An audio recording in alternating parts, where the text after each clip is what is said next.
आज हम सुनेंगे सुधा कसेरा द्वारा लिखी कहानी उसका क्या कसूर है। आधी रात को बाहर सड़क पर बहुत शोरगुल सुनाई दे रहा था। ऋचा की लिहाफ में से निकलकर बाहर जाकर कारण जानने की हिम्मत ही नहीं हो रही थी। एक तो आगरा में जनवरी महीने की कड़ाके की ठंड, ऊपर से पावर कट, सोच कर ही पूरे शरीर में कपकपी पैदा हो जाती है। हाथ को हाथ सुझाई नहीं दे रहा था। दूसरा, वर्तमान दूषित कानून व्यवस्था ने बाहर क्या हो रहा है इस जिज्ञासा पर और भी पानी फेर दिया था। कौन किसी के पचड़े में पड़े, वह बुदबुदाई और करवट लेकर कब नींद की आगोश में चली गई, पता ही नहीं चला। सुबह पौ फटते ही ऋचा की आंख खुली। उसने खिड़की से बाहर झांका। चारों ओर घना कोहरा पसरा पड़ा था। रात का कोलाहल गहरे सन्नाटे में परिवर्तित हो चुका था। वह अपनी मेट की बेसब्री से प्रतीक्षा करने लगी। उससे अधिक अच्छी तरह रात की घटना का वर्णन और कौन कर सकता था। वह आई इससे पहले कि ऋचा उससे कुछ पूछे। उसने आते ही एक हाथ से अपनी ठोड़ी पकड़ और दूसरे हाथ से ऋचा की ओर संकेत करते हुए आंखें फैलाकर कहा, अरे बहू जी, तुमको पता है कल सामने वाले खन्ना जी की बड़ी बिटिया के साथ कुछ उल्टा सीधा हुआ है। बिटिया अस्पताल में है। घर के सभी लोग रात में आकर देखने चले गए। इतना कहकर वह उन्हीं फटी आंखों से ऋचा की प्रतिक्रिया का इंतज़ार करने लगी। उसकी बात सुनकर वह बुरी तरह चौंक गई। फिर अपने को थोड़ा सामान्य करके उसकी बात को अनसुना करते हुए बोली, अच्छा तू अपना काम जल्दी ख़त्म कर, मुझे तुरंत अभी बाहर कहीं जाना है। इतना कहकर उसने मेट के कथन पर पूर्ण विराम लगा दिया, क्योंकि वह जानती थी कि वह उसकी प्रतिक्रिया के अनवरत बोलती ही चली जाएगी। ऋचा जल्दी से जल्दी खन्ना जी के घर पहुंचकर घटना की तह तक पहुंचना चाहती थी। पिछले 5 वर्षों से खन्ना दंपति उसके पड़ोस में ही रह रहे थे। उनकी 2 बेटियां थीं। बड़ी बेटी ख्याति और छोटी बेटी का नाम स्वाति था। ऋचा की श्रीमती खन्ना से प्रायः किसी न किसी पड़ोसी के समारोह में, सड़क पर आते जाते या कभी कभी एक दूसरे के घर पर आने जाने से मुलाकात हो जाती थी। वे बहुत ही शिष्ट और समझदार महिला थी। मेट के जाते ही ऋचा खन्ना जी के घर पहुंच गई, लेकिन गेट पर एक बड़ा सा ताला लगा हुआ था। वह अस्पताल का नाम पूछती भी तो किससे। अन्य दिनों के विपरीत अत्यधिक ठंड और कोहरा होने के कारण सभी लोग अपने घरों में दुबके हुए थे। उसने अपने पर्स से मोबाइल निकालकर खन्ना जी से अस्पताल का नाम पता किया और रिक्शे से आनन फानन में वहां पहुंच गई। ऋचा को अस्पताल पहुंचकर जो दृश्य अपेक्षित था वही देखने को मिला।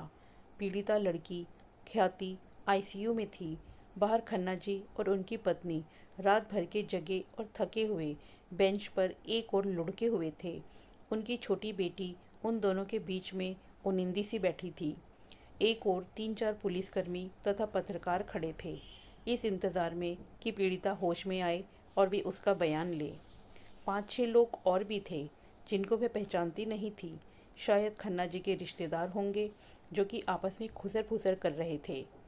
वह खन्ना जी की पत्नी के पास जाकर बैठ गई और धीरे से उनके कंधे पर हाथ रखा। हाथ के स्पर्श से उन्होंने अपना चेहरा उसकी ओर घुमाकर उसको देखा। देखते ही वे उससे लिपट कर फूट फूट कर रोने लगी। उसको समझ नहीं आ रहा था कि वह उनको क्या कहकर सांत्वना दे। इससे पहले उन्होंने स्वयं ही बिलखते हुए अस्पष्ट शब्दों में कहा, रात से उसको होश ही नहीं आया है। डॉक्टर ने 6 घंटे के ऑब्जर्वेशन का समय दिया है। पता नहीं क्या होगा। अंधेरे और कोहरे का लाभ उठाकर ऑटो वाले ने कुकर्म करके उसको सड़क पर फेंक दिया। हाय मेरी बच्ची ऑफिस से लौट रही थी। वह तो एक भले आदमी ने उसे अस्पताल पहुंचाकर हमें खबर कर दी थी, नहीं तो पता नहीं क्या होता मेरी बच्ची का।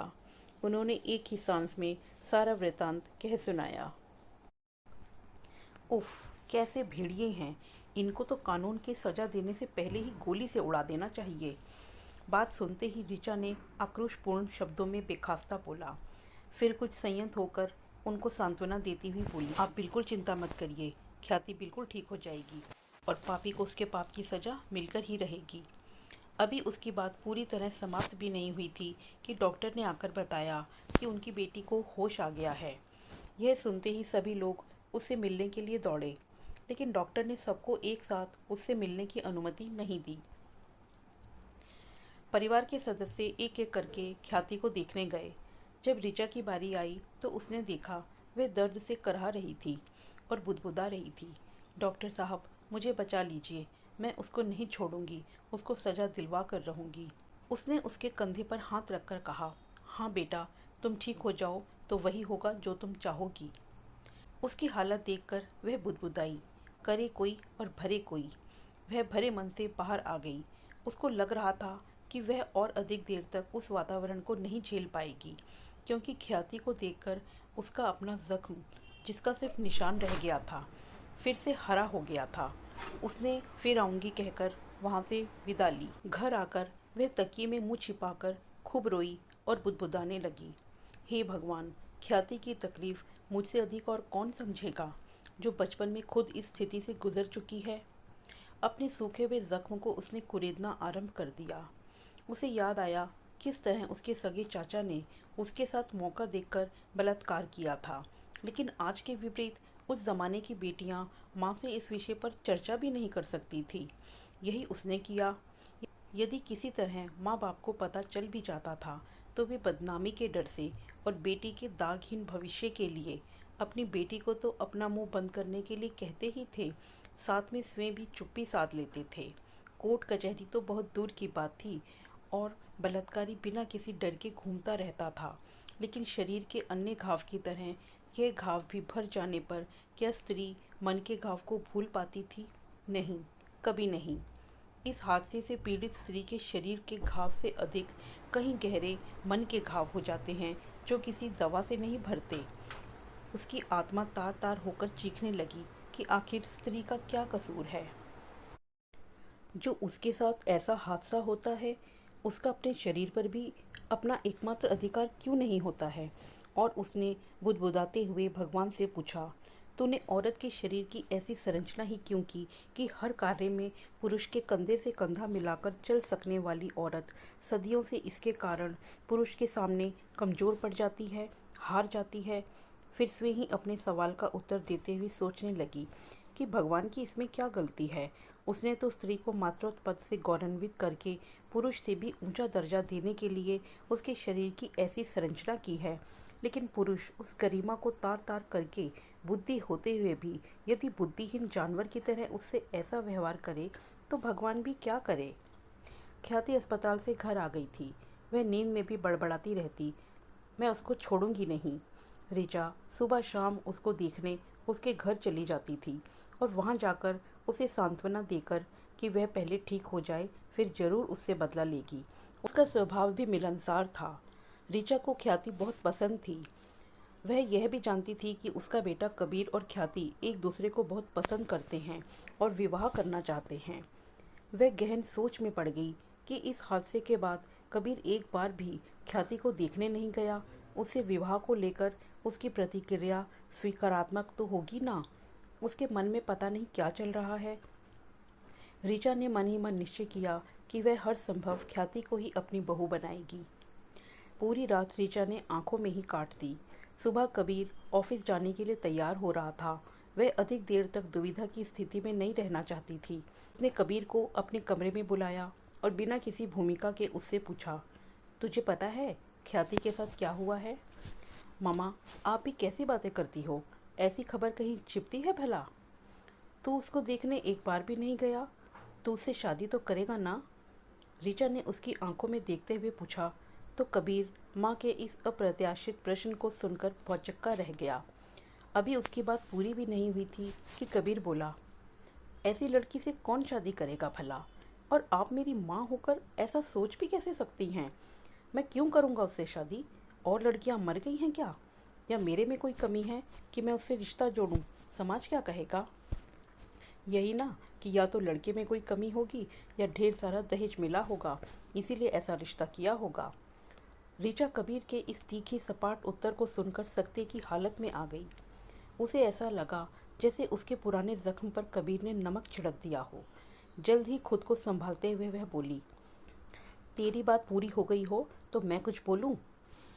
यही हादसा विवाह के बाद ख्याति के साथ होता या तेरी बहन के साथ होता तो तू क्या करता?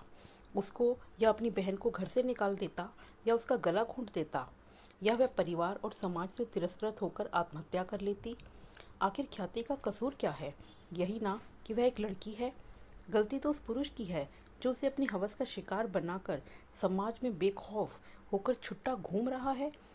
तुझे उस समाज की चिंता है जिसकी मानसिकता लड़की के प्रति इतनी ओछी और संकीर्ण है। तुझे लोगों की चिंता है और मेरी नहीं, जो तुझे कभी गलत निर्णय लेने के लिए नहीं कहेगी। और क्या गारंटी है जिससे तेरा विवाह होगा, उसका पहले किसी ने बलात्कार नहीं किया हो या इच्छिक शारीरिक संबंध नहीं हुआ हो। आजकल समाज में क्या चल रहा है वह तुझसे भी छिपा नहीं है। तू ऐसी संकीर्ण विचारधारा रखता है, मैं सोच भी नहीं सकती। इतनी बात कहकर ऋचा कमरे से बाहर निकल गई। वह उसकी मानसिकता से बहुत आहत हुई थी। वह सोचने लगी कि बदले समय के अनुसार स्त्रियां तो जागरूक हो गई हैं, लेकिन पुरुषों की सोच में रत्ती भर भी अंतर दिखाई नहीं पड़ता। हमारा समाज अभी भी पीड़िता को हे दृष्टि से देखता है, जैसे उसने ही कोई अपराध किया है। कबीर को ऑफिस के लिए देर हो रही थी, इसीलिए वह ऋचा से बिना कुछ बोले ही घर से निकल गया।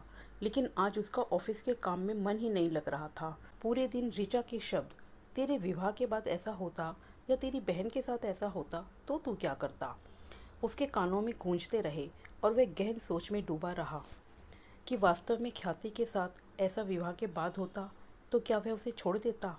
नहीं, उसका हृदय चित्कार कर उठा। उसके साथ जो भी हुआ उसमें आखिर उसका क्या कसूर है? अचानक उसको एहसास हुआ कि इस समय ख्याति को उसकी भावनात्मक सहयोग की कितनी ज़रूरत महसूस हो रही होगी, और उसके ना मिलने से वह शारीरिक के साथ मानसिक रूप से भी अधिक आहत हो रही होगी। उसका मन आत्मग्लानि से भर उठा और मन ही मन कुछ निर्णय लेकर वह सीधे ख्याति से मिलने उसके घर पहुंच गया। अप्रत्याशित हादसे के इतने दिनों बाद कबीर को अचानक अपने सामने देखकर ख्याति को सुखद आश्चर्य हुआ। उसने अपना सारा दर्द आंसुओं द्वारा उसके सामने उड़ेल दिया। कबीर भी प्रायश्चित स्वरूप उसको मौन सांत्वना देने के लिए बहुत देर तक उसका हाथ पकड़े रहा। कभी कभी मौन शब्दों से भी अधिक मुखर हो जाता है। घर आते ही कबीर ऋचा से बोला, माँ, मुझे माफ़ कर दो, मैं इतनी गहराई से नहीं सोच पाया। सच है, ऐसा हादसा तो विवाह के बाद भी हो सकता था। मैं ख्याति से विवाह करने को तैयार हूँ। आपने मेरी आंखें खोल दी। उसका जवाब सुनते ही ऋचा ने उसे गले से लगा लिया। आज ऋचा की परवरिश का सच्चा रंग दिखा था। वह बोलना तो बहुत कुछ चाहती थी, पर अपनी खुशी बेटे की शर्ट को भिगो रहे आंसुओं से जता दिया। धन्यवाद।